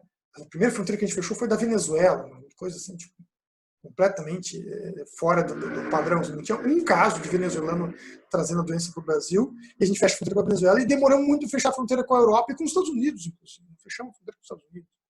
Né? Continuou chegando gente infectada nos Estados Unidos. Né? E a gente, diferente da China, que as pessoas vão ficar em casa, vão continuar recebendo salário, Coreia do Sul também, né? Aqui não, o governo criou um mecanismo que permite que as empresas não paguem o salário dos funcionários, ou interrompam ou demitam normalmente, como se tudo estivesse normal. Isso complica a gente conseguir adotar as medidas adequadas de proteção e de redução de número de infectados, né, pelo tempo, né, como todos os estudos demonstram que é necessário fazer. Tá? Para a gente finalizar essa sessão, só para mencionar os estudos mais famosos nesse exato momento sobre a progressão, né, dessa epidemia. Nós vamos encontrar aqui os casos, né, das projeções feitas pelo Imperial College de Londres, né, com os seguintes 5 cenários. Tá? A linha vermelha é a capacidade de camas nos hospitais, tá? Por habitante, para cada 100 mil habitantes. Okay? A linha preta é se não fizermos nada. Né? Não faça nada, todo mundo continua circulando normalmente, e cada pessoa infectada vai infectar entre 400 e 1.500 pessoas no fim do mês. Tá? Isolar fechar as escolas e as universidades já reduz bastante isso. Além de fechar as escolas e universidades, isolar os casos suspeitos em quarentena. Né? Já reduz mais para a curva laranja escura ali. Isolar os casos suspeitos e acrescentar quarentena para grande parte da população que não está trabalhando e não está necessariamente tendo que trabalhar ou ir à escola, coisa do tipo, está tudo parado, reduz já para essa linha laranja do meio para baixo ali, reduz a interação social para 50%, tá? 50% da população, portanto, em casa, nesse cenário, reduz significativamente a curva já de contágio e, portanto, também de mortalidade. E no caso de um distanciamento social mais severo, com uma quarentena mais intensa, que inclua 70% das pessoas em casa, tá? Você reduz para a curva azul. Tá? Com 1/3 da população, 30% da população continuando circulando, mas 70% ficando em quarentena, tá? Você consegue reduzir para uma curva azul. No caso, né, as mortalidades, por exemplo, para a Inglaterra, tá, variariam nesse cenário, né, de 1%, né, a 0,1%. Tá? Cada um desses cenários vai diminuindo praticamente bastante o número total de casos de mortes no final. Tá? Porque reduz bastante a sobrecarga do sistema de saúde e permite cuidar de mais gente ao mesmo tempo. Tá? Então, eu queria encerrar, né, justamente ressaltando, né, espero que tenha ficado clara a importância, né, que eu sei que parece uma medida medieval, porque surgiu na Idade Média essa tecnologia, digamos, humana, essa técnica de isolar as pessoas em casa, de impor quarentenas, né, mas para um vírus novo, para o qual a gente não tem remédio e não tem vacina, tá? E vai demorar para a gente ter remédios eficientes, porque uma coisa é testar em laboratório. Em laboratório, eu posso colocar lá, álcool mata o coronavírus. Ok. Mas qual é a dose de álcool que eu tenho que ter no sangue para matar o coronavírus? Vai me matar também. Entende? Eu posso usar água sanitária, mata o coronavírus também. Né? Mas e aí? Eu vou beber água sanitária? Entende? Qual é a dose de água sanitária que tem que ter no meu sangue para matar o coronavírus que está no meu sangue? Vai me matar junto. Então não é assim que a coisa funciona, porque funciona em laboratório, vai funcionar em todo lugar. Tá? A gente tem que ter alguns cuidados aí com esse processo. Tá? Nós temos muita loucuragem, né? Muita elucubração, muito achismo nesse processo. E para um vírus novo que acabou de dar um salto, né? De uma espécie para nossa, né? Uma família nova, uma espécie nova de coronavírus para nós. Né? Isso é uma espécie muito mais agressiva do que as que a gente tem resistência. Tudo indica, inclusive, há estudos já tentando delimitar isso. Pode ser que as pessoas que tenham, a gente não sabe, por exemplo, ainda, né, se quem teve contato com ou tem resistência a outros coronavírus, né, que já circulam, os coronavírus humanos normais, que já circulam entre a gente, se a resistência a eles ajuda a ter sintomas mais leves no novo coronavírus, ou se ao contrário, produz efeitos mais selvagens de reação imunológica. A gente não sabe isso. É uma informação básica para saber, inclusive, se a vacina que tipo de vacina a gente vai desenvolver, entende? O caso da dengue é um caso. Por que a gente não tem uma vacina segura para a dengue? Porque em alguns casos as pessoas têm reações ainda mais violentas ao ter contato com o vírus após ter tomado a vacina. E pode ser que uma vacina para o coronavírus produza o mesmo efeito. A gente não sabe. A gente literalmente não tem ideia do que vem pela frente. O fato de a gente não ter desenvolvido uma vacina para o SARS torna isso ainda mais complicado. Se a gente tivesse desenvolvido vacinas para SARS e para MERS, veja, o SARS tem 80% do genoma igual o COVID do vírus, o SARS-2, que produz o COVID-19, a doença, o COVID-19. Né? Então, seria muito fácil adaptar uma vacina e com 80% de genoma igual, poderia ser, inclusive, que essa vacina servisse para produzir imunidade cruzada. A gente não tem como ter certeza. Tá? Imunidade cruzada significa que a gente tem alguma capacidade, uma parte da população, pelo menos, ia responder com algum tipo de resposta mais eficiente, teoricamente. A gente teria que ter testado isso, a gente não teve teste. Né? Agora, eu quero alertar para algumas coisas. Né, nesse sentido, só vou abrir para perguntas rapidamente, 10 minutos aqui, né, e alertar para algumas coisas. Então, assim, nós não temos muita alternativa a isso. Uma vacina, remédios vão levar meses para serem desenvolvidos, e até lá a epidemia já acabou. A epidemia deve acabar em agosto, ou setembro, no máximo. Né? O que acontece? Se a gente abre cedo demais, tá tudo bem, reduziu aquilo, a quantidade de casos, a gente abre de novo, volta, tem outro pico. E se o vírus for muito mutante, as projeções são de que a gente vai ter outro pico ano que vem. Outro surto ano que vem. Né? Porque é um vírus novo na nossa espécie, a gente não tem imunidade ainda para ele, a gente não sabe como nosso organismo vai reagir a isso.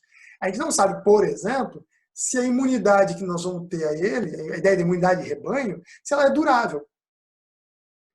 Como é, por exemplo, a imunidade que a gente desenvolve para sarampo, catapora. Né? Ou se vai ser que nem para gripe, que todo ano nós vamos ter que mudar a vacina e ter mais uma. E a vacina vai ser sempre incompleta, vai proteger mais ou menos 50% da população. Então, a gente não sabe. Então, tudo isso produz cenários completamente diferentes, entende? De você ter uma ou duas epidemias 2020, 2021, no máximo 2022, ou se a gente vai enfrentar uma epidemia todo ano pelas próximas décadas. Tá? A gente não tem a menor ideia de como vai ser isso. Então tem muita incerteza ainda. Cuidado com a proliferação de fake news aí, de fofocas de WhatsApp. Né? E eu queria abrir rapidamente para perguntas. Não sei como é que foi de perguntas feitas até agora. Tem perguntas no chat aqui? Não estou conseguindo ver o chat.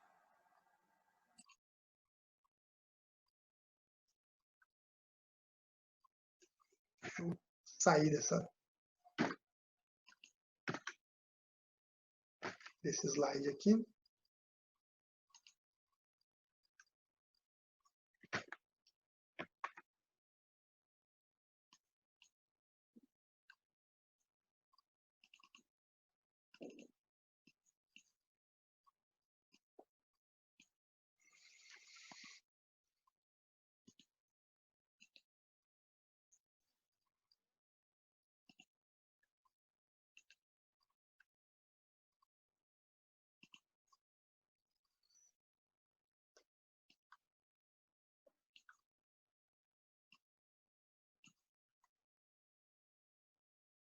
Nós temos perguntas? Eu não estou conseguindo visualizar o chat.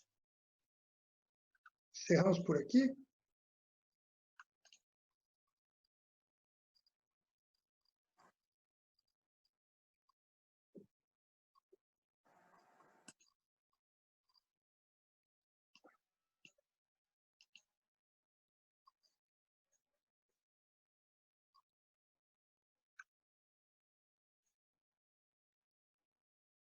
William.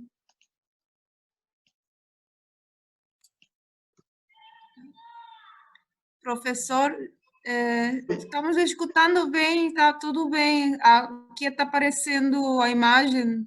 Você teria que entrar nas suas diapositivas de PowerPoint. Não, mas eu fechei já a parte da apresentação, está tudo ok. Tá.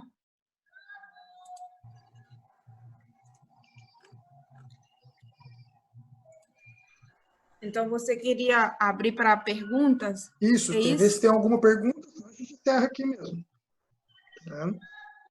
Bom, eu, na última parte, eu não consegui escutar muita coisa, porque onde eu moro está tendo um panelaço muito forte. Ele parou e agora, de novo, né?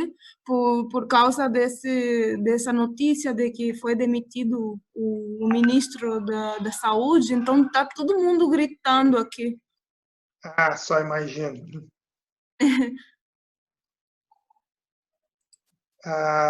Mas se não tem nenhuma pergunta, a gente encerra por aqui mesmo. Não sei se está Tranquilo. Fábio, quer falar alguma coisa até aqui? Está tranquilo também? A gente encerra, eu vou salvar esse vídeo, a gente faz um intervalo de 5 minutos aí, né, e caminha para a próxima etapa ali, logo em seguida. Eu estava calculando aqui, pelo início, o atraso que a gente teve no início, as interrupções e tal, provavelmente a gente não vai conseguir fazer o plano de chegar até o tema dos BRICS, ou eu entro direto nos BRICS na sequência agora, e deixo o tema do Brasil para um outro dia. O que vocês acham melhor? Sim, tá legal, professor. Tá. Então, vamos fazer um intervalo. Eu vou salvar esse vídeo aqui, faz um intervalo de 5 minutos, tá? E retorna em seguida, tá? Nesse mesmo aqui, nesse mesmo link. Se der algum problema, a gente manda o link de volta para vocês. Tá? Eu aviso vocês aqui.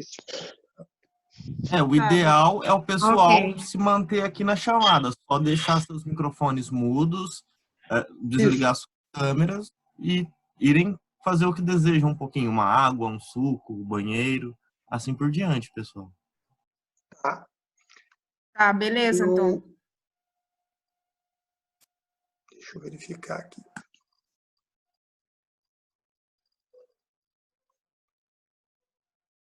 Agora sim.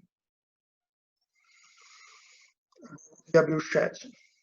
Não tem perguntas significativas. O Mandetta foi demitido. Tá. Maravilha. Buenas. Isso aí. A demissão do Mandetta é muito simbólica. Até aproveitar que, né, que a gente já estava já para encerrar então essa parte. É muito simbólico da crise que vive o atual governo e da crise que o Brasil vive nesse exato momento. Então, um presidente que tudo indica, não tem a menor ideia do que está fazendo, né, e não tem uma estratégia para enfrentar a epidemia. Né. A estratégia deles continua sendo insistir na tal da cloroquina, que é um negócio de maluco. Assim. Achar que um remédio que tem a quantidade de efeitos colaterais que tem e que pode piorar o caso dos cardíacos, piora, para quem é cardíaco, aquilo pode ser letal. Né. Estar com coronavírus e com uma infecção no sistema cardiorrespiratório e tomar cloroquina pode ser letal. Né? Então, e além do que, erros na dosagem, né, também podem ser letais. Né? Com consequências graves, desde a arritmia cardíaca, a aceleração cardíaca e infarto, nesses casos, até coisas de tipo cegueira e paralisia de membros. É um negócio, tem uma toxicidade muito alta, é um remédio muito tóxico. Então, isso usa em casos extremos, em que a febre do sujeito pode matar, como a malária. Né? Então, e há controvérsia, até hoje, inclusive, há controvérsia se é o melhor remédio para malária, inclusive. Né? Porque tem remédios mais antigos, né, que eram menos tóxicos. Né? Então, embora menos eficientes também. Então, tem toda uma polêmica sobre a questão da indústria farmacêutica querer vender um remédio que ainda está sob patente, uma patente que, né, vai acabar em breve. Então, eles querem vender enquanto ainda tem a patente do remédio.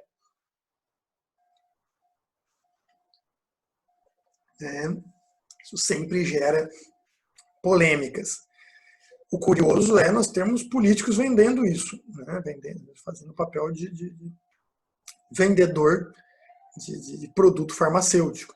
Então, um dos problemas que a gente vai enfrentar aí nos próximos tempos. Ao mesmo tempo, né, nós temos aí o centro do PSC, não necessariamente a cloroquina, obviamente, isso é usado muito para dispersar, né, o centro do debate. O centro do debate é se nós vamos ter isolamento social ou não e com que grau de isolamento social, se nós vamos fechar as escolas ou não, né, se as pessoas vão parar de trabalhar ou não, né, se nós vamos evitar aglomeração ou não. Né. Então, esse é o centro da disputa entre o Mandetta e a presidência da República. Né, e tudo indica que, né, novamente, que aquele discurso que íamos ter ministérios técnicos era só discurso, né, só história para boi dormir. Né, quando o técnico recomenda o que é os técnicos, né, o médico, quando o Mandetta assume a função de médico, né, e supera, inclusive, o histórico de ser representante, né, dos serviços privados de saúde pública para assumir a função de cuidador da saúde pública nacional, né, de alguém responsável pela toda a saúde pública nacional, ou seja, a função de estadista, em última instância também na área de saúde, ele acaba vetado, né, também. Né. O curioso é que, aparentemente, uma parte dos militares estava do lado dele. Mas também as Forças Armadas parecem divididas nesse exato momento sobre o que fazer. Né. E nós temos coisas absurdas acontecendo, como, por exemplo, em vez de o Exército, os laboratórios do Exército, estarem produzindo testes em massa para a população, né, não, estão produzindo cloroquina. Para estar produzindo testes, para testar as pessoas, para saber se elas estão ou tiveram ou não contato com a cloroquina, ou pelo menos produzir substâncias necessárias para os testes. Né, e não, estão fabricando remédio para malária. Né, então, uma situação complicada a que a gente vive nesse exato momento, né? Em que alguns dos principais influenciadores, né, da presidência da República são os terraplanistas e o movimento anti-vacina. Então, assim, uma situação realmente complicadíssima, um dos últimos países do mundo onde o governo federal continua insistindo em não fazer nada. A Índia, nesse exato momento, está mantendo 1 bilhão de pessoas em casa, só para a gente comparar. Estava numa situação parecida, né, com alguns governos estaduais fazendo quarentena, outros não. Né, o governo federal acabou assumindo que tem que fazer quarentena, porque eles também estão numa situação muito complicada. Eles não têm respiradores, não têm hospital para todo mundo. Metade da população analfabeta vivendo na miséria, sem água, sem esgoto encanado. Uma catástrofe. Pode ser um genocídio se deixar acontecer normalmente, como se nada estivesse acontecendo. Então, um caso complicado. Nós vamos mencionar isso daqui a pouco na outra live sobre os BRICS. Tá? Então, nós encerramos por aqui. Tá? Queria agradecer a presença de todos e todas. Vamos daqui pode ser 10 minutinhos com a segunda live. Tranquilo? Então, tá joia. Até daqui a pouco.